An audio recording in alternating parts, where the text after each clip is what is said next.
네, 반갑습니다. 저는 진원미 목사의 남편이고 윤슬이 아빠로 더 잘 알려진 지기현 목사라고 합니다.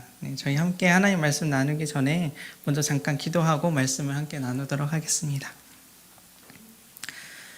은혜가 풍성하신 하나님 아버지, 오늘 이 오후 시간 아름다운 예배의 자리에서 함께 하나님의 말씀을 들을 수 있게 하심에 감사드립니다. 부족한 종을 통하여 전해질 이 말씀이 인간의 언어로 머무는 것이 아닌 하나님의 복된 음성이 되게 하시고 이를 통해 우리가 주님의 마음을 알게 하옵소서.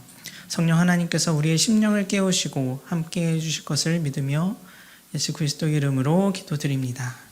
아멘. 저는 주말에는 이렇게 길가의 교회에 와서 또 아내와 함께 유아부 예배 드리고 아이의 학부모로서 있는데요. 주중에는 유바디 교육목회 연구소라는 곳에서 주중 사역을 하고 있습니다.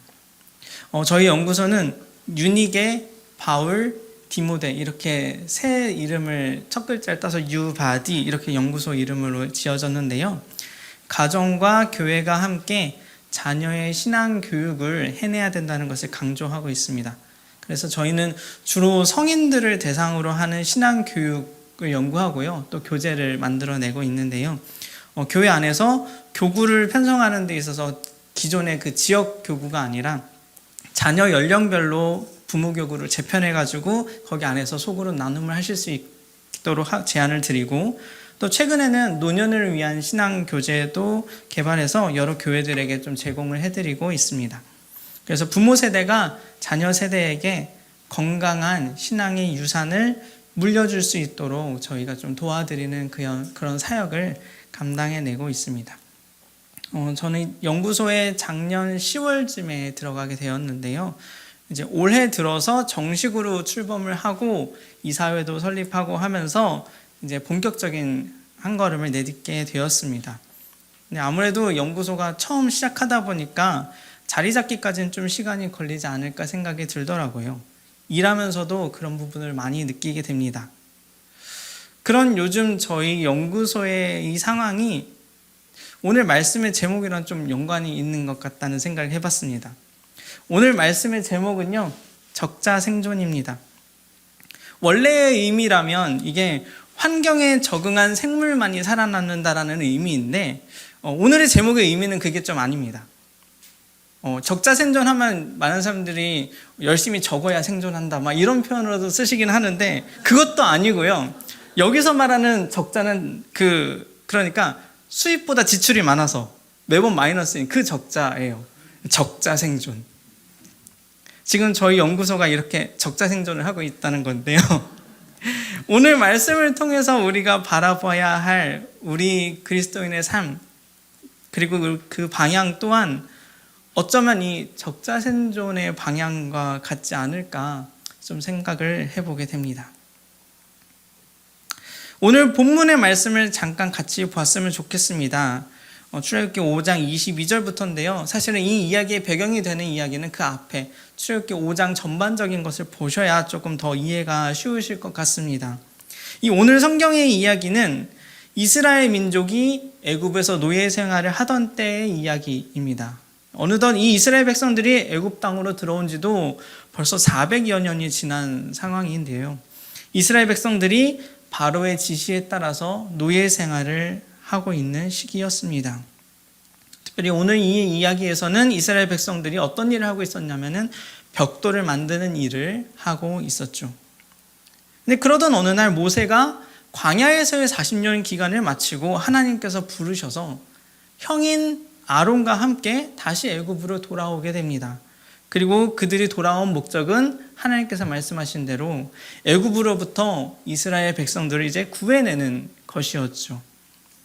그래서 이들 모세와 아론이 애굽 왕 바로의 앞으로 가서 이제 이야기를 합니다. 출애굽기 5장 1절의 말씀에 이렇게 기록되어 있습니다.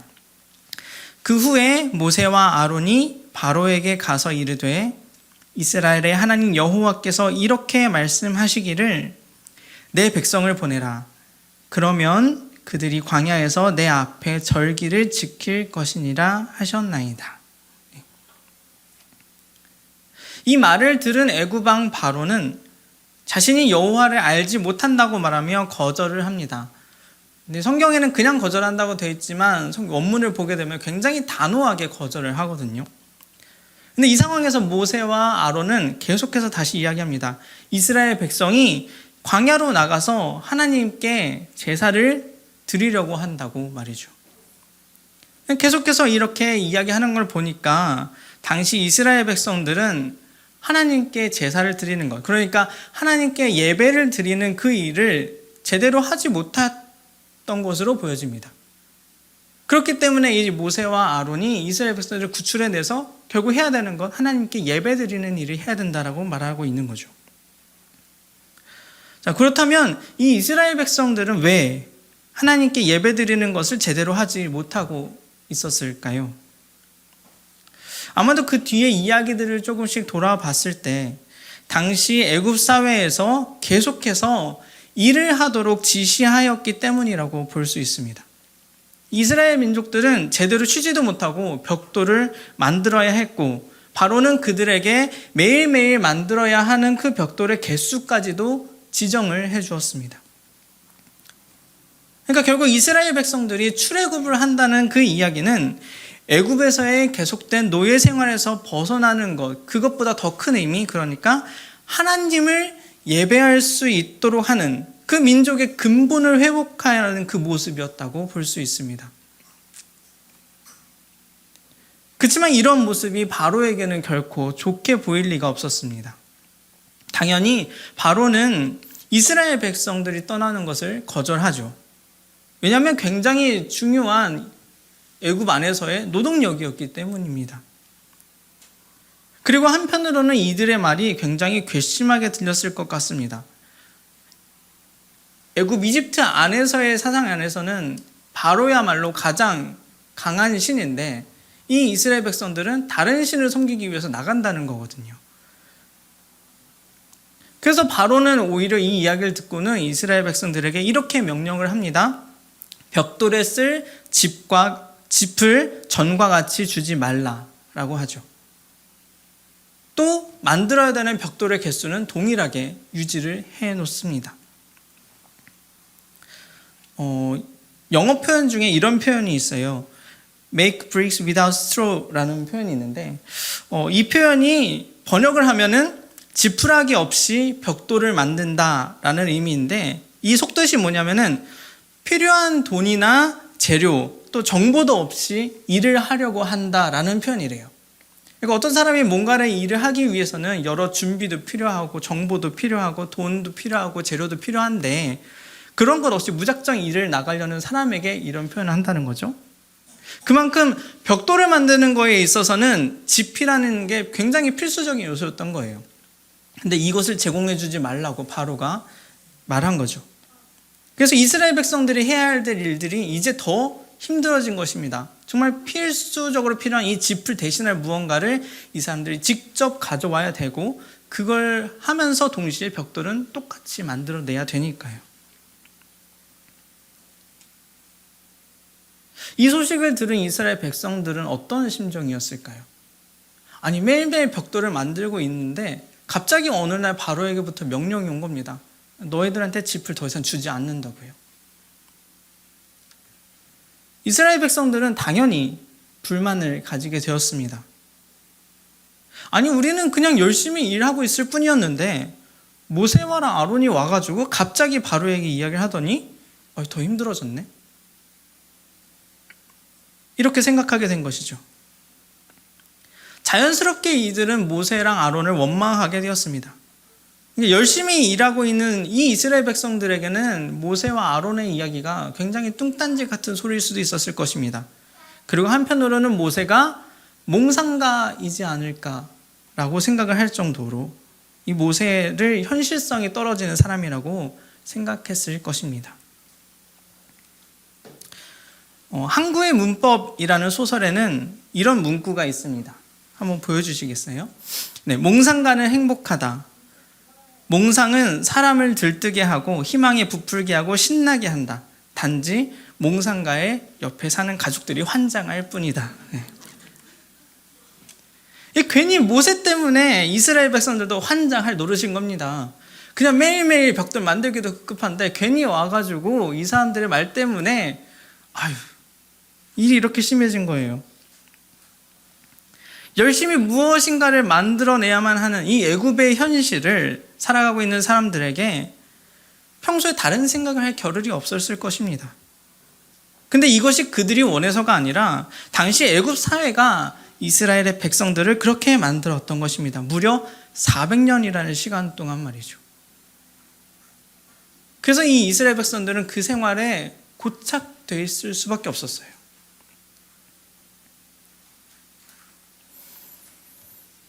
생각해보면 우리가 살아가고 있는 이 세상도 애굽의 사회와 크게 다르지 않는 것 같다는 생각을 해보게 됩니다. 이 당시 애굽의 사회가 생산을 중시하는 사회였다면 우리가 살아가고 있는 요즘도 비슷하지 않을까요? 열심히 무언가를 만들어내야 하는, 그리고 그 일을 하지 않으면 뒤처지고 힘들어지는 그런 사회 말입니다. 사람들로 하여금 제대로 쉬지도 못하게 하는 그런 사회. 다른 어떤 것도 생각할 겨를 없이 그저 살아가는 것에 집중하도록 바쁘고 분주하게 만드는 그런 사회 말입니다. 요즘 살아가는 많은 세대들을 놓고서는 이런저런 얘기가 많은데요. 특별히 중년을 놓고서는 요즘에 소위 낀 세대라고 합니다. 위로는 부모님을 모셔야 하고 아래로는 자녀들을 뒷바라지해야 한다고 말이죠. 또 청년들은 청년대로 어려움을 겪습니다. 이 청년들이 처음으로 부모 세대보다 가난한 세대로 찾아올 것이라는 얘기도 종종 하게 됩니다. 취업에 어려움을 겪기도 하고 연애, 결혼도 꿈도 못 꾼다라는 이야기를 하죠. 또 우리 청소년들은 입시 문제가 여전히 중요한 문제로 자리 잡고 있습니다. 최근에 저희 연구소에서 이런저런 이야기를 하다가 청소년의 입시 문제가 결국 청년 세대의 문제로까지 이어지는 것 같다라는 이야기를 하게 되었습니다. 심리학자인 에릭슨의 이론에 따르면 청소년 시기는 자아 정체성을 확립해야 되는 굉장히 중요한 시기입니다. 그런데 아시다시피 우리나라의 청소년들은 자아 정체성을 확립할 시간이 없이 입시에만 매달리는 사회에 놓여져 있죠. 그래서 청소년 친구들이 자아 정체성을 확립하지 못한 상태에서 대학을 진학을 합니다.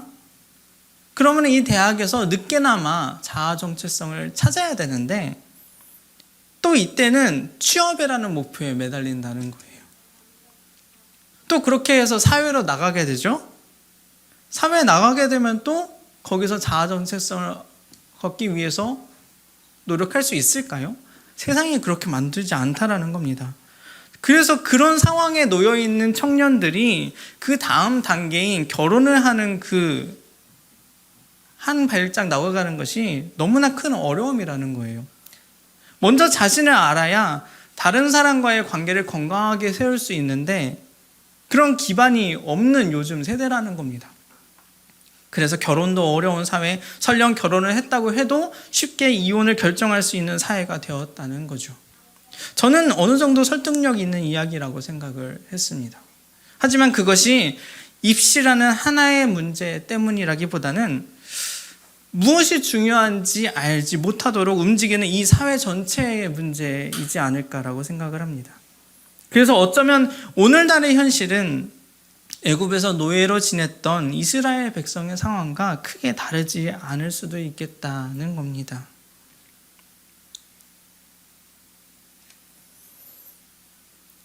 이제 그렇다면 이런 환경에서 우리 기독교인은 어떻게 살아가야 할까요?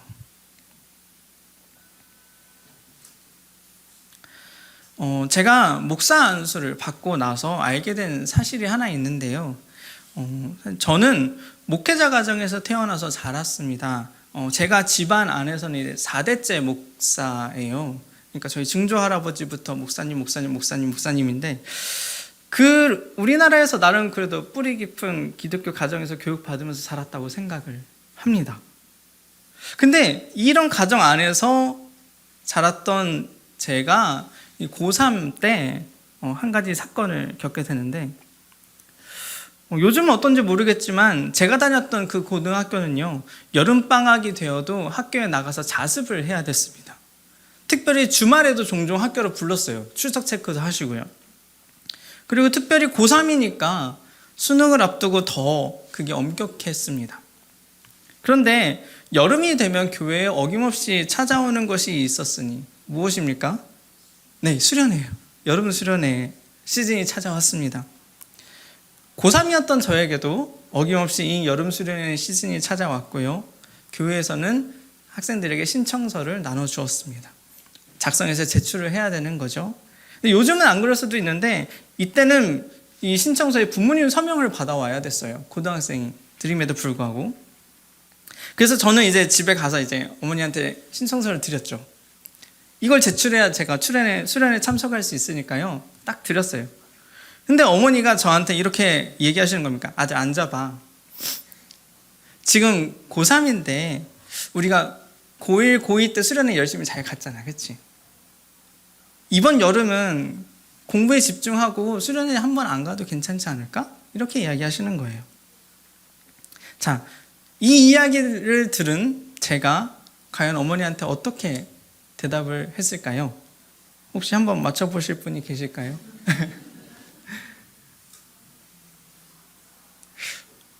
다 안 가겠다고 했을까요?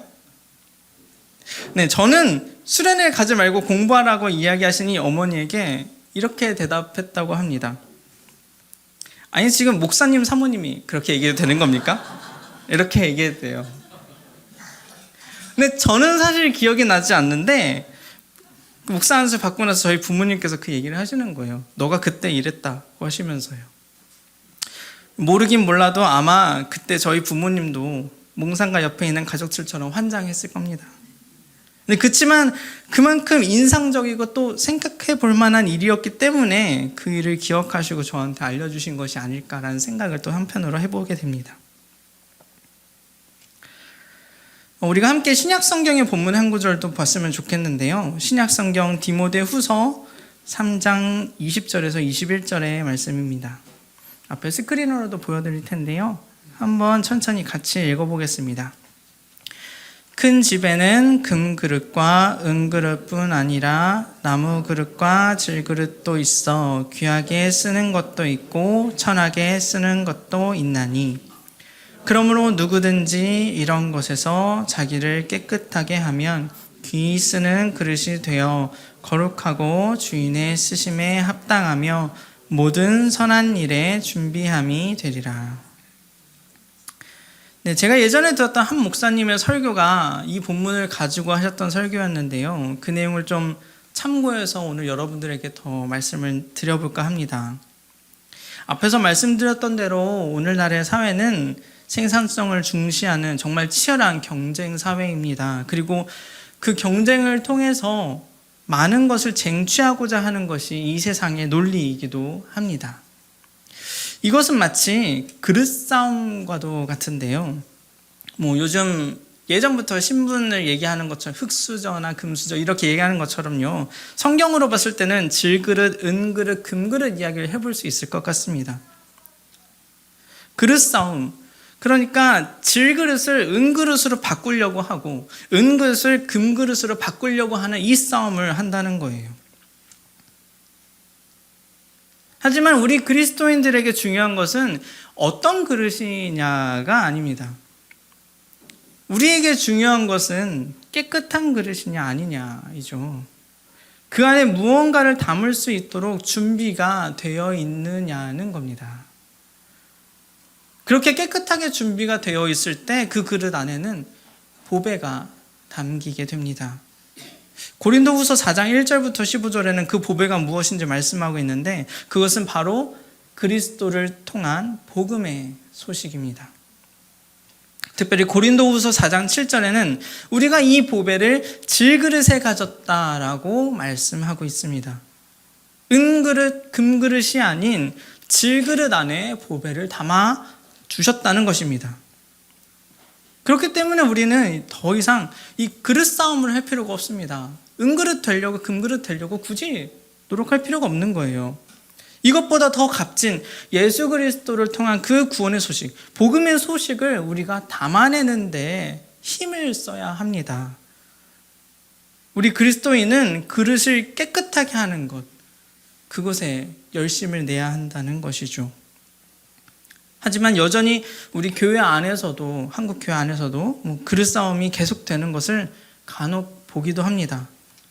그것은 복 주시고 성공 주셔서 제가 은그릇이 되고 금그릇이 되게 해달라는 그것과 같죠. 하지만 성경은 우리에게 복 받아서 은그릇이 되고 또 금그릇이 되는 것이 성공이라고 결코 말씀하고 있지 않습니다.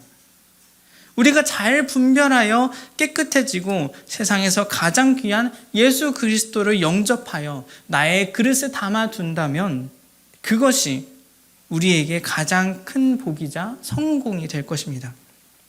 비록 그것이 세상이 보기에는 손해를 보는 적자 인생, 적자 생존이 될지라도 말입니다.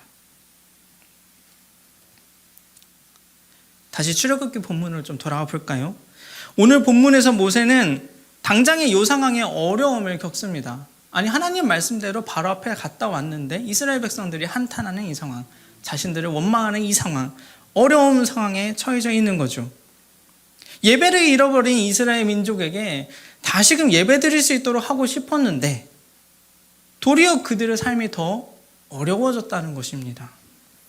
이스라엘 백성들의 그릇을, 애굽의 사해로 인해 더럽혀진 그 그릇을 깨끗하게 해주고 싶었는데 자꾸만 쉴 수 없는 맹목적인 노동으로 더러워지고 있었던 것입니다. 모세는 이 어려움을 가지고 하나님께 나아갔습니다. 하나님, 이들에게 구원을 주셔야 하지 않겠습니까? 모세는 하나님을 부르짖었습니다. 이 부르짖음에 하나님께서는 모세에게 이렇게 말씀하셨습니다. 오늘 본문 출애굽기 6장 1절의 말씀입니다. 함께 읽어보겠습니다. 여호와께서 모세에게 이르시되 이제 내가 바로에게 하는 일을 내가 보리라. 강한 손으로 말미암아 바로가 그들을 보내리라. 강한 손으로 말미암아 바로가 그들을 그의 땅에서 쫓아내리라. 아멘. 모세는 이 어려운 현실 앞에서 사회와 환경에 순응하고 그냥 머물러 있었던 것이 아니라 하나님께 예배드릴 수 있는 쪽을 선택했습니다. 세상이 볼 때에는 어리석을 수도 있고요, 손해보는 선택일지도 모르겠습니다만 당시 가장 큰 강대국인 애굽에서의 생활에서 벗어나는 선택을 모세는 했다는 것입니다. 그리고 그 일을 하나님께서는 끝까지 이루시겠다고 말씀해 주셨습니다. 아시는 분도 계시겠지만 오늘은 종교개혁 주일입니다. 잘못된 길로 가고 있는 교회 공동체를 다시금 개혁을 통해 회개하고 바른 길로 가고자 했던 옛 신앙의 선배들의 모습을 우리가 잠시 기억했으면 좋겠습니다. 그리고 오늘 우리도 그들처럼 우리의 신앙을 돌아봤으면 합니다. 혹시 우리는 신앙생활을 나의 만족을 위해 하고 있지는 않습니까? 신앙생활을 그저 나의 상황이 나아지기를, 좋은 일이 생기기를, 성공하기를 바라는 마음으로 해나가고 계시지는 않습니까? 그저 세상의 흐름에 나를 맡긴 채 그곳에서 건져내시고자 하시는 그 하나님의 음성을 우리는 외면하고 있지는 않습니까? 어쩌면 우리가 세상에서 볼 때 정말 적자 생존을 해야 하는 상황이 되더라도 우리가 진정으로 지켜야 하는 것, 대대로 물려주어야 하는 것이 무엇인지 우리가 다시 한번 기억할 수 있는 오늘의 주일이 될 수 있기를 바랍니다. 끝으로 저 찬양 한 곡의 일부를 좀 함께 듣고 말씀을 정리해 보려고 합니다. 우리 찬송가 중에 굉장히 유명한 찬송가 참 아름다워라 라는 찬양이 있습니다. 다들 가사를 아실 텐데요. 사실 근데 이 곡은 영어로 된 가사를 우리나라 말로 번역을 하면서 그 내용이 조금 달라진 부분이 있는 찬양입니다. 그래서 특별히 3절의 가사가 굉장히 다른데요. 잠시 제가 이 찬양의 2절과 3절 부분을 가져왔는데 함께 가사를 보시면서 들어보셨으면 좋겠습니다. This is my Father's world.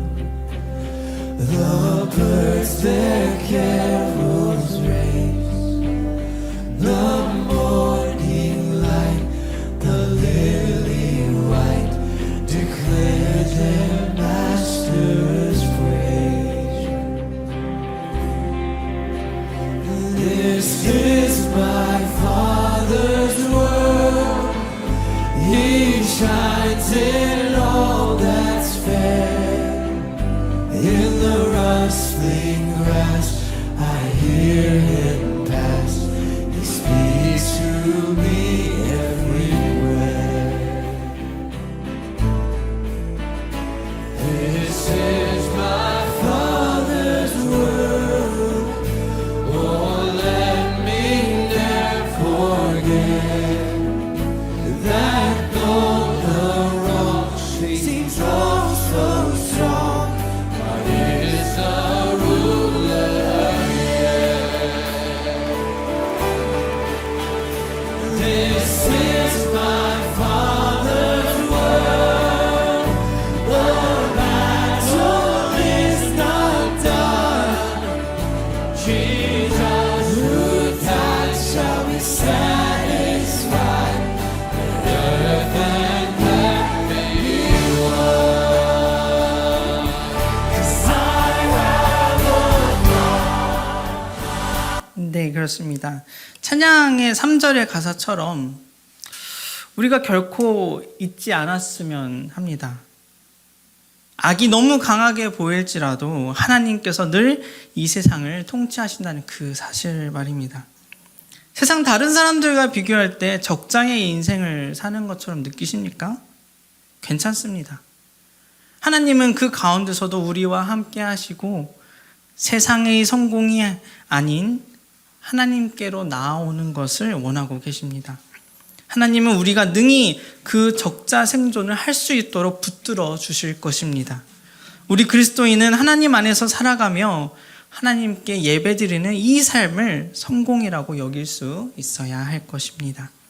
그 옛날에 애굽의 사회에서 벗어나 이스라엘 민족이 하나님께 예배드리도록 이끌었던 모세가 있었다면 지금 우리에게는 이 땅에서의 계속되는 악한 것들과의 전쟁 속에서 승리로 이끄시는 예수 그리스도가 계십니다. 여기 있는 우리 모두가 죽으시고 부활하신 예수 그리스도를 진정한 복음으로 마음에 새기고 살아갈 수 있게 되기를 간절히 바라겠습니다. 함께 기도하겠습니다. 자비로우신 하나님 아버지, 오늘 말씀을 통해 우리가 이 험한 세상을 살아가며 어떤 것을 마음에 품어야 할지 다시 한번 생각하게 하심을 감사드립니다. 때로는 정말 힘이 듭니다. 생산과 경쟁의 사회에서 뒤처지는 것 같아 불안합니다. 그러나 주님, 이 땅을 살아가는 우리 모두가 삶의 기준을 하나님께 둘 수 있게 하옵소서. 우리가 어떤 그릇인들 중요하겠습니까? 우리 마음을 깨끗게 하여 가장 귀한 예수 그리스도를 품고 살아갈 수 있게 하옵소서. 예수 그리스도 이름으로 기도합니다. 아멘.